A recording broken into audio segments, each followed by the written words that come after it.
பொருளாதாரத்தை பொறுத்த வரைக்கும் அல்ஹம்துலில்லாஹ் நம்ம இன்றைக்கி வந்திருக்கிறோம்னா இந்த பயணத்தில் முதல்ல அல்லாஹ்விடத்தில் நமக்கு கூலி இருக்குங்கிறத நம்ம விளங்கணும். முதல்ல இந்த பயணத்தில் தான் முதல்ல சொன்னது. ரெண்டாவது விஷயம், நாம் என்ன பண்ணுறோம், பொருளாதாரத்தை வளர்க்கணுங்கிற தேட்டம் நமக்கு இல்லாதனால போதுமென்ற மனநிலைக்கே நம்ம வந்துடுறோம். போதுமென்ற மனநிலை எப்போ வரணும் அப்படின்னா, எல்லா முயற்சியெல்லாம் பண்ணதுக்கு பிறகு எது கிடைக்குதோ அப்போ வரணும். ஆனால் என்ன நம்ம பண்ணுறோன்னா, இப்போ 2000 ரியால் கிடைக்கிது, 5000 ரியால் கிடைக்கிது, 50,000 ரியாலாக கிடைக்கிதுன்னு வைங்களேன், அது கிடைக்கிறதோடு நம்ம அதோடு முடிச்சிடுறோம். இது கிடைச்சிக்கிட்டே இருக்குன்னு நம்ம நினச்சிக்கிட்டு இருக்கோம். இது எல்லா காலத்திலும் கிடைக்காது. ஒரு கட்டத்தில் அது நின்று போகலாம், ஒரு கட்டத்தில் நம்மால் முடியாமல் போகலாம். அந்த நேரத்தில் கிடந்து என்ன செய்கிறது, அதை பதறது. இஸ்லாமிய பார்வையில் பொருளாதார வளர்ச்சி என்பது ரொம்ப முக்கியமானது. வளர்ச்சியை வச்சு தான் அல்லாஹ் சுப்ஹானஹு வ தஆலா ஜக்காத்தை கடமையாக்கி இருக்கிறான். ஜக்காத்தை கடமையாக்கி இருக்கிறது காரணமே வளர்ச்சியை நோக்கி என்ன செய்யணும், வளர்ச்சியிலேருந்து கொடுக்கணும். அதுக்கு பேர் என்னது, அந்நுமு. ஜக்காத்தினாலே நுமு, வளர்ச்சின்னு அர்த்தம். நீ கட் பண்ண அது வளரணும். அப்போ எப்போ நீங்கள் வளர்ச்சியுடைய சிந்தனைகள் வராமல் இருக்குதோ அப்போவுமே அந்த பொருளாதாரம் இழப்பை நோக்கி பயணிக்க ஆரம்பிச்சிடும். இப்போ 50,000 ரியால் நீங்கள் சேமித்து வச்சுருக்கீங்க, அதை நீங்கள் வளர்க்காமல் வச்சுருக்கீங்கண்டா அது என்ன செய்யும், கீழே பணவீக்கம்னு சொல்கிறாங்கள்ல, அது குறைஞ்சிட்டு தான் போகும். 50,000 ரியால் இன்றைக்கி எடுத்து கட்டி போட்டு இன்னொரு 10 வருஷம் கழித்து பார்த்தீங்கன்னா அது 40,000 ரியாலுடைய வேல்யூக்கு வந்து நிற்கும். அப்படி தானே இல்லையா? பணமாக கட்டி போட்டால் அந்த வீழ்ச்சியை நோக்கி அது பயணிக்கும், வளர்ச்சியை நோக்கி. அப்போ நம்ம வளர்ச்சியை நோக்கி பயணிக்கணுங்கிற சிந்தனையை முதல்ல கொண்டு வரணும். வளர்ச்சியை நோக்கி தான் நான் பயணிக்கணும்னு சொல்லிவிட்டு நாம் என்ன செய்கிறோன்னா, எங்கேயாவது போய் யார்ட்டையாவது மாட்டிக்கிறோம். போயிட்டு இதுதான் போய்க்கு யார்ட்டையாவது போய் பணத்தை கொடுத்துட்றது. எப்போ போய் பணத்தை கொடுப்போம்?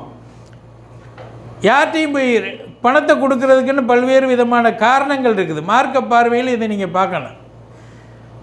யாரையும் இஸ்லாம் அந்த முகத்தை பார்த்து நம்ப சொல்லலை.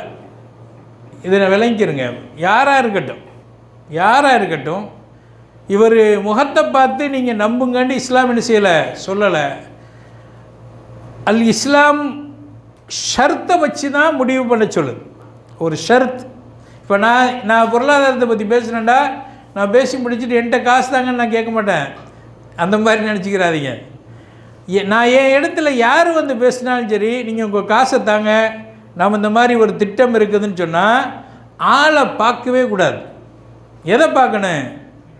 திட்டத்தை பார்க்கணும். பிரச்சனையே என்னென்னா, இன்றைக்கி எல்லோரும் நான் ஏமாந்த எல்லாமே நீங்கள் பார்த்தீங்கன்னா யாரை பார்த்துருப்போம்? ஆளை பார்த்துருப்போம். நம்ம செஞ்ச முதல் தப்பு அது. இவர் நல்லவராக இருப்பார். யார் நல்லவர் வல்லவர்னு மார்க்க நமக்கு சொல்லவே இல்லை. அவர் வல்லவர் நல்லவராக இருந்தாலும் அவர் எப்படி மாறுவார்னு நமக்கு தெரியாது. ஒரு பொருளாதார விஷயத்தில் நீங்கள் ஏன் வச்சுக்கிறீங்க, அல்லாஹ் வாரிசுரிமை சட்டத்தை சொல்கிறான். வாப்பா புள்ள மனைவி கணவன் எல்லாம் இருக்காங்களா இல்லையா?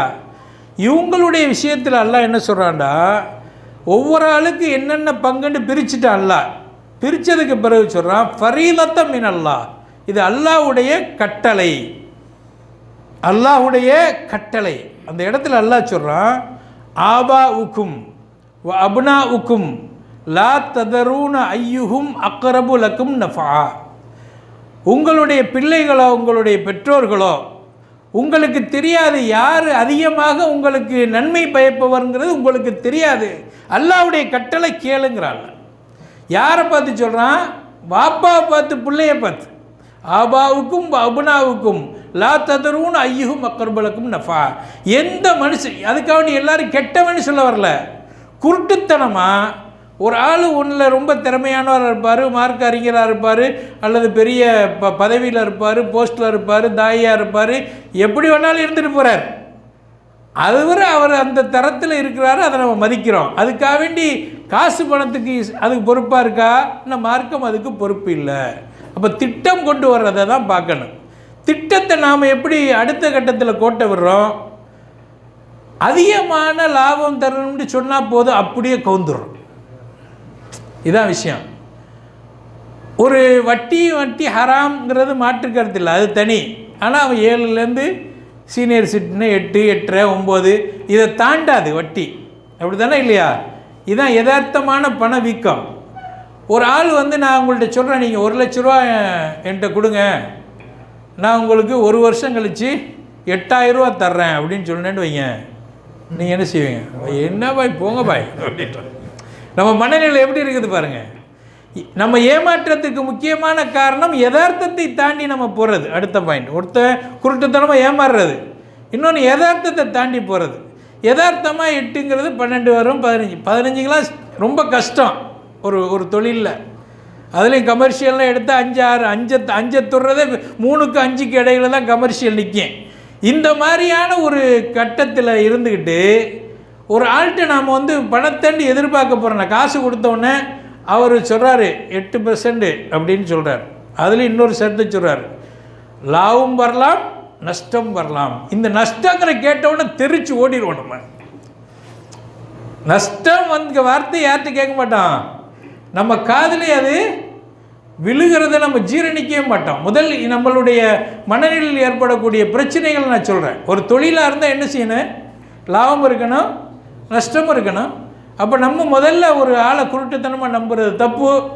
ரெண்டாவது, நம்மளுடைய லாபம் வந்து யதார்த்தத்துக்கு மாற்றமாக ஒருத்தன் சொல்கிறேன், இப்போ நீங்கள் கொடுத்துருங்க, உங்களுக்கு 1 லட்ச ரூபா தந்தால் அந்த 1 லட்ச ரூபாய்க்கான லேண்டையும் நான் கொடுத்துட்றேன், மாதம் உங்கள் பேங்கில் 10,000 ரூபா போடணுன்றவுடனே நம்ம மக்கள்லாம் அப்படி கொட்டி கொடுத்துருவாங்க. எல்லோரும் போய் மஷால்லா மாதம் காசு தருவானா, மாதம் 10,000 ரூபா அக்கௌண்ட்டில் போட்டுருவானா, மாதம் கொடுத்துருவானான்னு இன்றைக்கி நியோமேக்ஸ் போன்ற பல கம்பெனிகள் நம்ம சமுதாயத்துடைய காசை 4,000 கோடி ரூபாய், நம்ம மக்கள் காசு 4,000 கோடி, அது ஒரு ஏமாத்திர டீம் மட்டும் பண்ணது.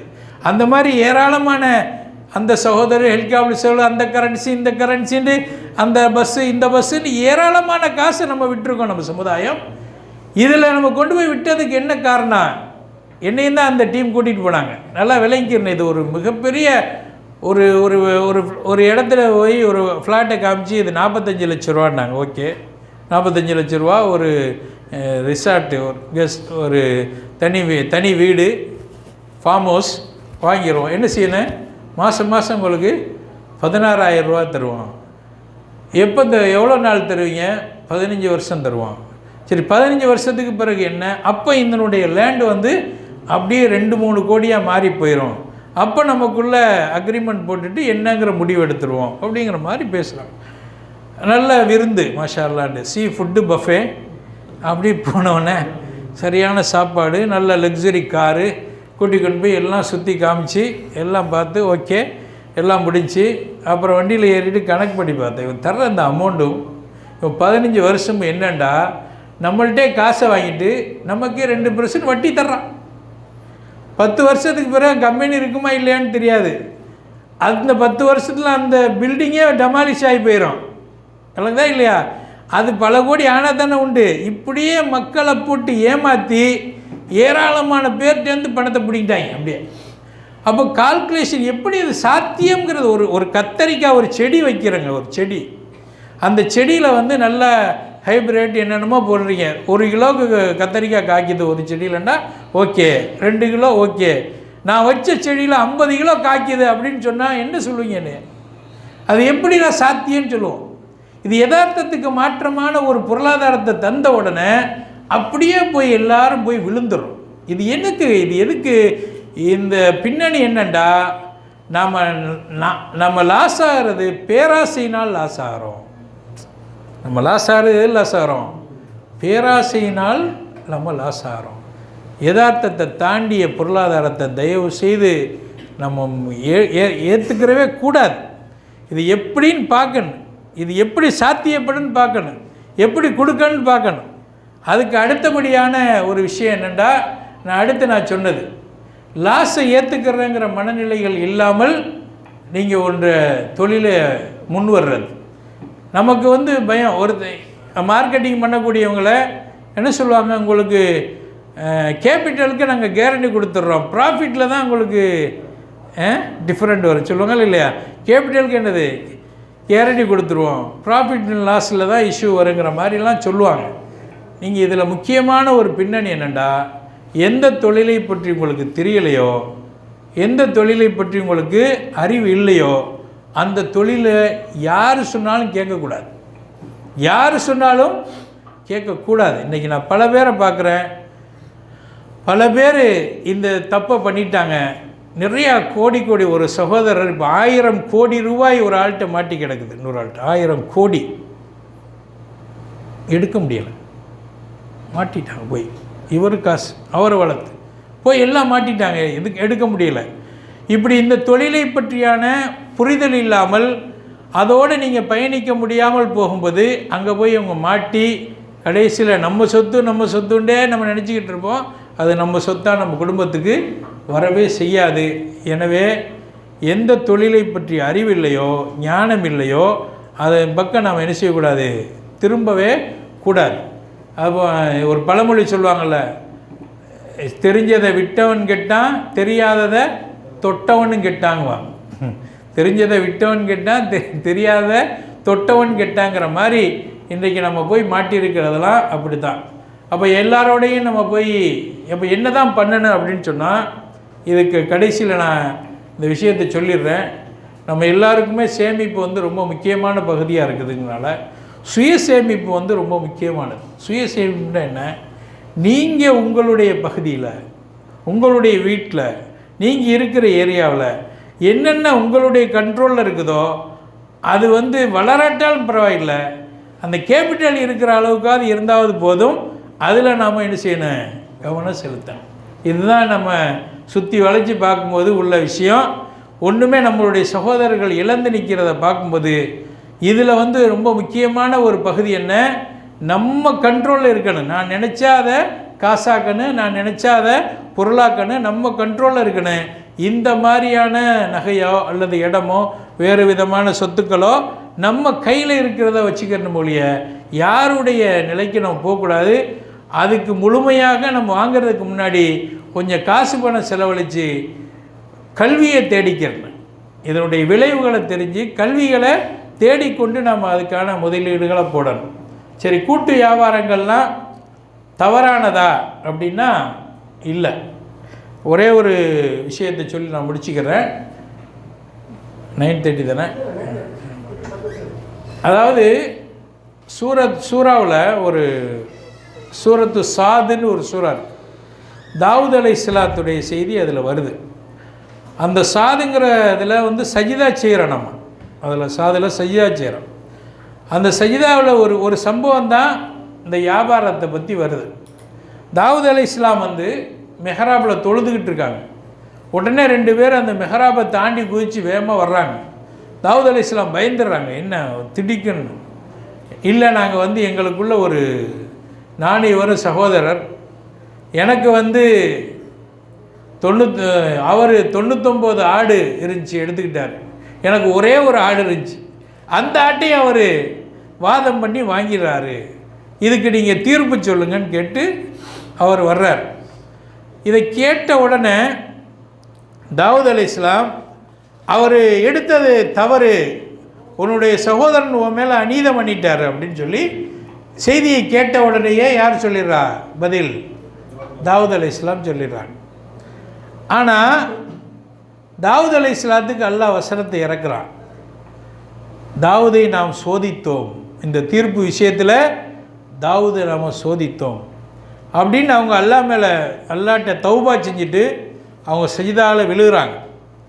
அந்த சஜிதா தான் சூரத்து சாதுடைய சஜிதா. நீங்கள் அந்த சூறாவை எடுத்து படித்து பாருங்கள்.